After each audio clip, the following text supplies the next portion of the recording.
Welcome to this video guys. Let's see how we can download the latest version of Windows 11 for free and genuine from Microsoft's official website. First go to this URL, just click the link on the description below and you'll be taken here. Scroll down, don't click on this or this because these are not ISOs, these are installation medias which will later download Windows, so you don't need to download this, skip this. From here, this is what we need. Click here and choose Windows 11 Multi-Edition ISO and just click on download now.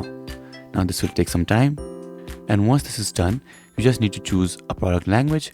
I'll choose English International and click on confirm. Once this is done, you get an option to choose the 64-bit download version. Now just click on 64-bit download, and as you can see, Windows 11 download has started.